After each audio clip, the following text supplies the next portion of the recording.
Heureuse de vous retrouver sur KT24. Bonsoir et bienvenue à tous dans ces flashs d'informations. Le patron de la diplomatie malienne, son Excellence M. Abdoulaye Diop, était face à la presse le vendredi 27 janvier 2023.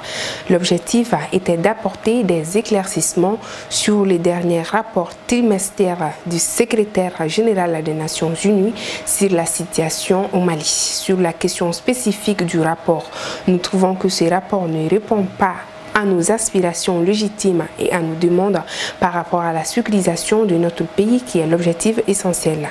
Plusieurs options sont misées sur la table et qui seront examinées. Le problème de l'administration, c'est l'inadaptation de son mandat à un contexte d'environnement marqué par des menaces terroristes et asymétriques, et il n'y a pas suffisamment d'efforts pour prendre en charge cette situation, et il en est important que le travail de la mission soit davantage articulé avec les autorités maliennes. Donc nous pensons que ce qui est mis sur la table ne prend pas en charge la gravité de la situation sur le terrain et la nécessité de pouvoir travailler à l'inverse. Mais le gouvernement du Mali reste ouvert au dialogue afin de trouver la meilleure voie. Selon lui, les détails qui sont ressortis des détails.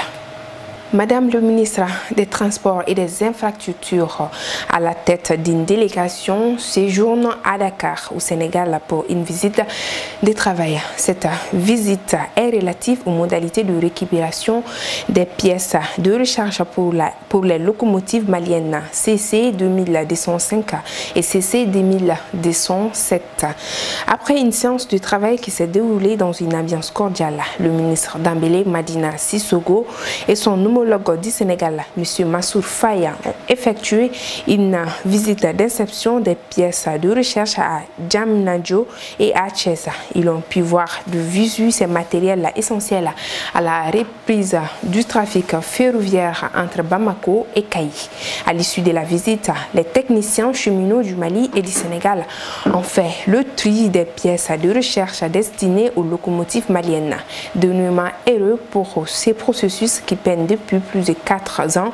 Le leadership et le pragmatisme de Madame le ministre des Transports et des Infrastructures a pesé positivement dans la balance.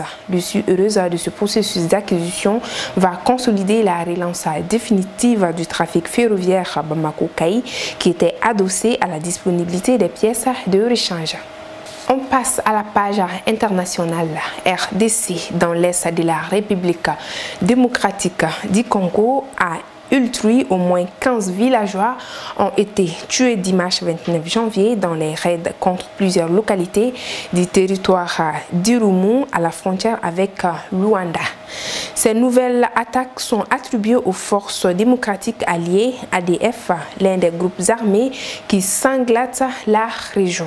Parmi les victimes figurent une dizaine de femmes et un enfant d'environ 2 ans. Selon la société civile, des hommes armés ont ciblé 3 villages simultanément peu avant le lever du jour, dimanche, avant d'être repoussés par l'armée. Ces localités font partie de la chefferie de Walsé ou Vonkutu, à une centaine de kilomètres à l'ouest de la capitale provinciale Bunia. Une zone déjà endeuillée, et il y a 2 semaines, cette civile avait été tuée dans l'attaque de plusieurs villages, là encore attribués au ADF. Les groupes armés est très actif depuis le début de l'année dans le territoire de Beni, dans la province voisine du Nord Kivu. Les miliciens sont tenus pour responsables du massacre de Makougou, 23 morts au moins il y a 8 jours, mais aussi de l'attentat contre une église de Kassidi qui a fait au moins 14 morts le 15 janvier dernier. Madagascar, le recensement des victimes et des dégâts causés par la tempête tropicale Chineso s'est poursuivi. Le bilan continue de s'alourdir.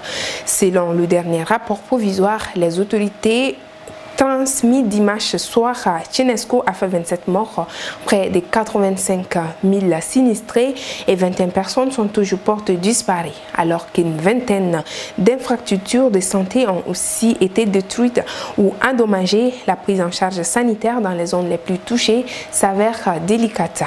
Des centres de santé de base inondés, aux toitures emportées par le vent. C'est ce que décrit le personnel médical dans l'Analirjorifo et les Boéni, régions du nord-ouest et du nord-ouest de l'île les plus touchées par la tempête.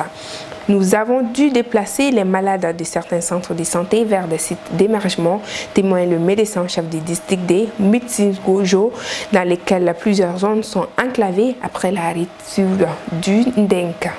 Et voilà, c'est ainsi que s'achève cette édition. Merci à vous de l'avoir suivi. Restez connectés sur KT24, l'actualité continue. Passez une très belle soirée. À demain.